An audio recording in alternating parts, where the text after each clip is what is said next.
Welcome back to the Art Inside the Craft podcast. I am your host, Jeremy Glazier, and this is episode number 31.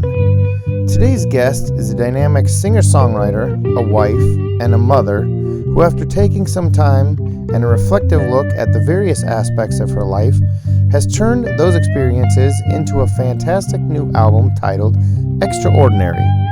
Her journey to the songs and stories in the album were a lot of fun to dive into, and we discuss not only how the album came about, but her start in music, and how she ended up connecting with Matthew Odemark of the Christian band Jars of Clay. Let's listen in on that interview now with Katie Callahan.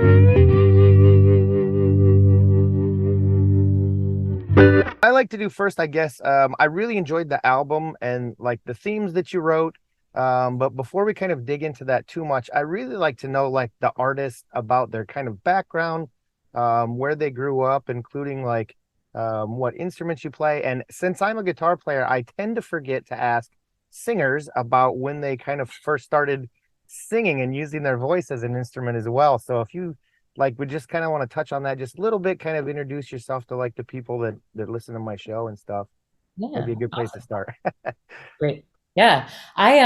So my name is Katie Callahan. I'm a singer first, so I appreciate that appreciate that Yes. sense that sentiment. I grew up actually in Hawaii. My dad was a military doctor, and we moved out there, and through a strange string of circumstances just ended up staying. So we were there for all of my, formative years until I went to college. My family was very religious, and we did a lot of church things, and that's kind of how I got into playing music at all. Is my brothers are very musical, my sisters are very musical, and so we sort of were the worship band of our little, family church or whatever that we attended. So I learned how to play music with people by playing in church. And the first instrument I really played was a drum kit, weirdly. But it's been a long time since I've done that, so I don't know that I could pick it back up. But like I said, my brothers are very musical, and I would always have somebody to sing with. I started officially taking voice lessons in I guess I was like 12 or something. But when you're a singer, it starts early. So I started taking voice at 12, and then they went to college, and I did not have anyone to accompany me anymore. So I had to learn something, that I could sort of loosely strum along with myself and and sing along. Yeah, I am like a C plus guitar player at best. But it gets, I get by. It's really a vehicle for me to write songs, because songwriting is sort of like that's the sweet spot for me. I am like I said, a singer-songwriter first. Yeah, and that's the stuff that I love. Yeah, I went to college in Maryland, in Baltimore, and which is where I stayed, which is sort of what happens in Baltimore. You just kind of stay. And yeah, I'm a mom of two amazing kids, two amazing girls, and yeah, who are also very musical in their own ways. And yeah, it's been a really interesting, journey to get back into music after taking a long break, I guess, Yeah. after college. So yeah, Wow, that's really cool. That's a very cool story, yeah. thanks. And then, like, once you started songwriting, how long Mhm. before you kind of decided, I guess, to make that? Like, I don't know if you started with like poetry, right, stuff like that, but how long before you actually started to like think, wow, this could be a career? And then how long before you actually made your first album, The Water Mhm. Comes Back, which was in 2021? Gosh, I guess I started writing songs in high school officially. Officially, that's a weird way of phrasing that.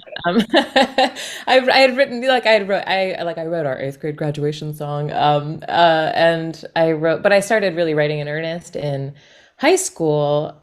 I think mostly as a way. Well, why did I start writing? I don't really know. I was listening to Sarah McLachlan a lot at the time, and Afterglow had just come out, and I just remember listening to it, being like, oh, I could write songs too. Like, oh, like there's space for someone with like me, to do that. Yeah. So maybe I'll try. And my older brother has written, was a songwriter too for a long time, and not like officially, but in his way. And we're both. I was a lit major, and he's a creative writer. He's a novelist. But I guess sort of like that's where it began for me, like looking at one kind of art. So like in my case, novels or books or poetry, and then like trying to translate them or finding space for them in music too, or with music. And can I make this more, digestible or whatever? I think one of my very early songs is about the Scarlet Letter, Mm, things like that. makes sense. Yeah, so I nerd. Um, yeah, so I started writing then. I kept writing through college. I performed a lot in college. But then I graduated into the recession and everybody was working retail jobs and didn't really, and I was married very young and divorced very young and I didn't have a lot of like, hope and it was hard. That was a hard time. And I kind of put a lot of any sort of aspirations of those things way back. And then I got remarried also quite young and had babies immediately. So then it was like, well, now I have all these complications in my life, and my spouse is a restaurant person and they work nights. So I don't have like the ability, the very easy ability to just like pop out and play a gig or something. So I was like, oh, it's just easier, whatever. And so actually, in like, I guess it was 16, maybe 2016, I finally was like, I was pregnant with my second, and I was like, I gotta write, I gotta do something with what I have. I had like 12 years of just like some songs that I wanted to put somewhere. And so with the help of a friend and in his, budding studio basement over the next 3 years and through the birth of a second child or whatever, like we sort of pieced together my actually very first released record, which is, it's called Get It Right. And yeah, and so that felt like the hurdle I needed to get over in order to continue doing it.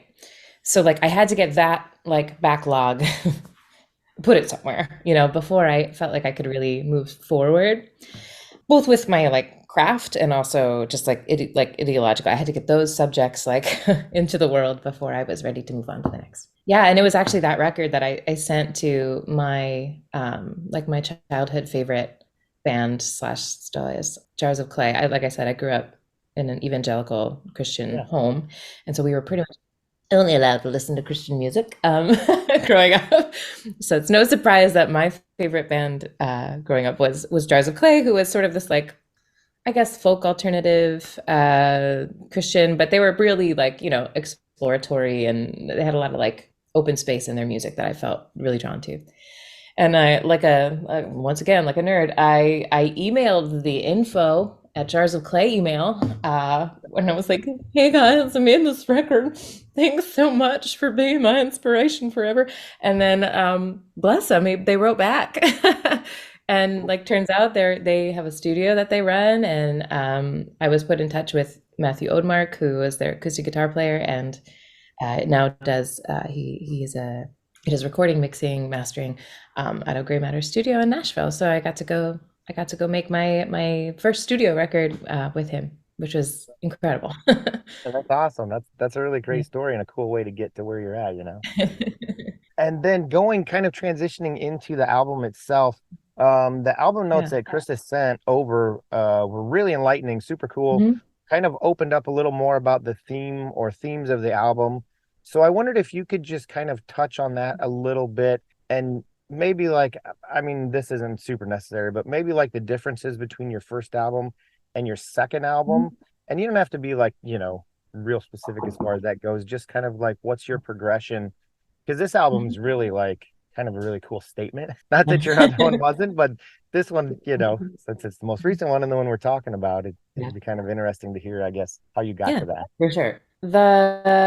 This I'm so proud of this record. I cannot wait to just sort of let it go into the wild. My first record was really about primarily about like faith transition and moving sort of away from my childhood faith experiences and like sort of exploring what else is out there and what my role has been in sort of the like I guess it's sort of like a grieving process, right? Like feeling angry about it and feeling sad about it and feeling all different things attached to this very central core part of who I was for most of my life. And the way that I look at the two records next to each other, the Water Comes Back and then Extraordinary. The Water Comes Back was definitely like a landscape painting, you know what I mean? It was like of what it meant to me in different aspects of my life. I think Extraordinary is like digging a well. So I think it's like there's one spot that I went all the way in and really went hard. Like I jokingly describe it as a love letter to the aging woman, which but like I joke, but it is, it is.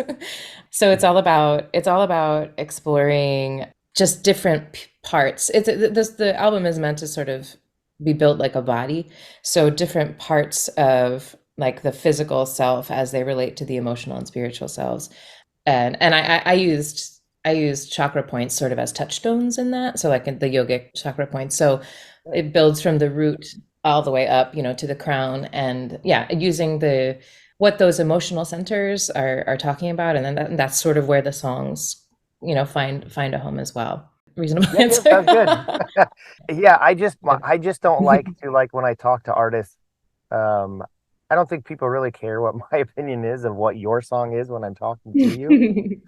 So it's kind of I kind of like to prod those questions. It's a little I think it just gets better, It's more personal than if I say, "Well, I Yeah. listen to it and this is what I think," and nobody cares what I think. Um, Yeah. so I'm sure that's and fair too. I'm sure that's important too. And since you did talk about Matthew, I'd love to talk a little bit about that relationship that you guys have, like as an artist and producer, Yeah. because I know in the notes there was a song, there was a song that you wanted to do that you couldn't quite get on a demo or something, and so you kind of took that to him, and then he helped you out Yeah. with that. I can't remember the name of it. I should have wrote it down, but Yeah. that I just love that Yeah. artist and producer relationship because it's so important and I don't think it's talked about quite enough. So just, if you want to talk about Yeah. that a little Uh, bit, that'd be cool. yeah, that song is called Once at a Wedding. And I had it in my head that it was there were maybe some sounds that I just like could not produce on my little acoustic guitar. And the demo is so dumb. It's like my demo was like, please just bear with me. Like I know this sounds like crazy, but like can you just like try to buy into this vision? And the first thing he said back was like, "Oh my God, I love this song. I get it." Cool. And which was, I mean, so, so affirming to hear that, especially because like I'm always like, is it good? But Matt, yeah, he's been incredible. The fact that he was willing to take sort of a chance on like a nobody from from Baltimore, didn't even live in his city, who like had to plan a whole trip, and it was COVID, and it was like a whole thing. The fact that he was willing to do that, Zoom with a stranger, we Zoom like co-wrote and did some work with the first album, and like that he did that, it was such a gift.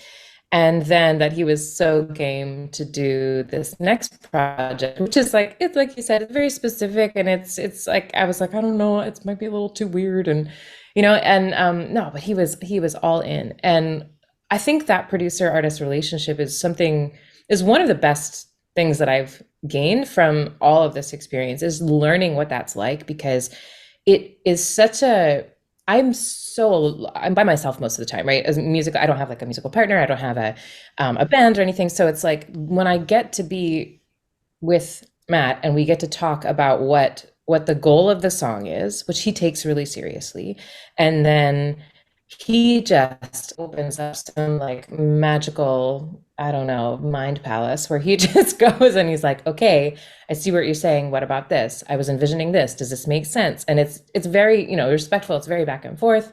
But he also doesn't like, he pushes, too. He helped, I think he really understands that I don't write to a very specific genre, and he's very willing to sort of play within, like, oh, this is a little more poppy, this one's a little more Americana folk, this one's a little Yeah. more I mean, those are generally the two genres that I float between, but yeah, so for that song, like for him to hear it, for him to hear sort of like the Peter Gabriel-ness of it, and like wanting, adding some voices and color that just like I couldn't produce myself, was, I mean, it was awesome to hear, but also just like really encouraging to know that he sort of just gets it a lot of the time. Yeah. And I mean, I love him to death. Yeah.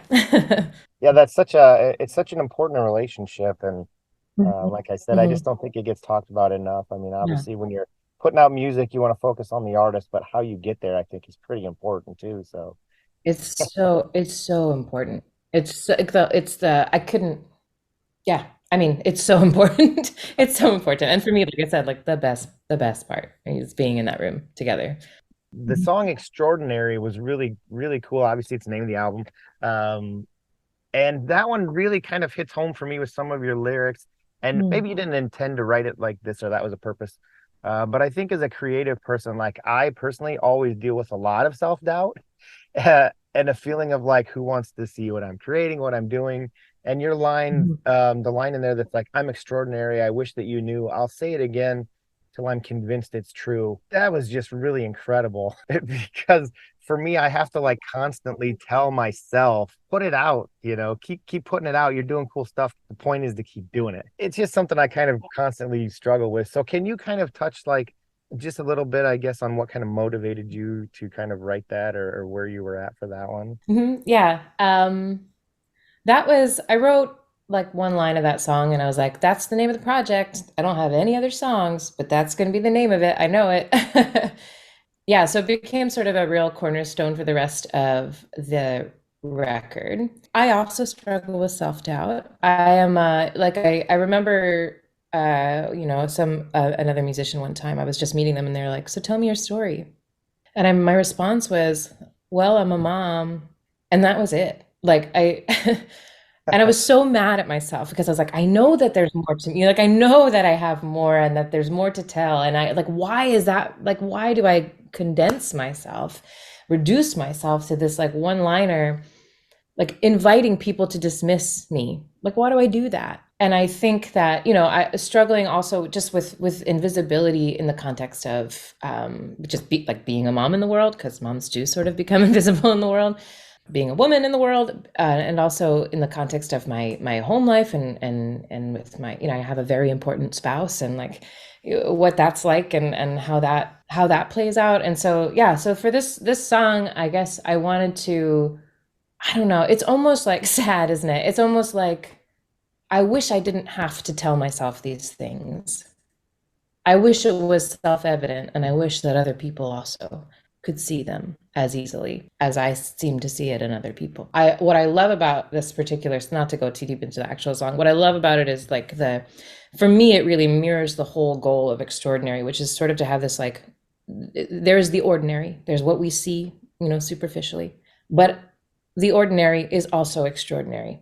You just have to sort of shift your perspective, right? So like I am ordinary. I'm going about my day. I'm sitting amidst like markers and drawings from my kids and stuff, and like you're perched on a game, like a box of a game, and and and also though, and also there's like this element of like I'm a creative person, but also like there's I in doing this get to demonstrate to my children that there is like all this world and all these people and like out there, and it's not just us, and there are so many layers in which like the ordinary is also always extraordinary.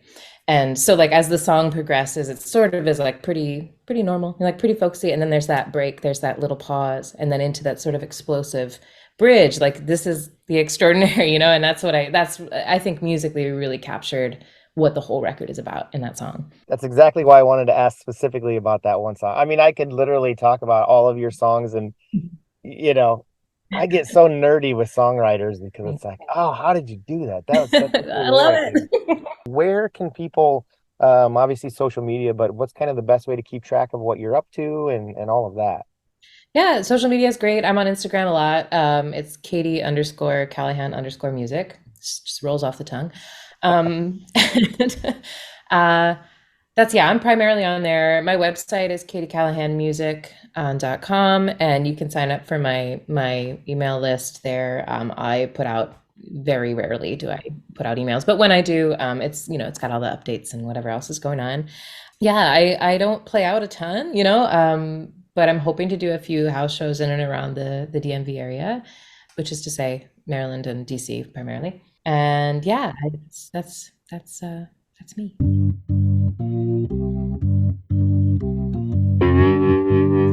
I want to thank Katie for taking the time to talk to me about her album and her career as a singer-songwriter. Visit her website at katiecallahanmusic.com, where you can pick up an array of very cool merchandise, as well as all of her albums, and keep track of what Katie is up to next. I want to thank my sponsors, Ink19.com and Black Cat Bone Productions, for their support. And as always, I will see you all down the road.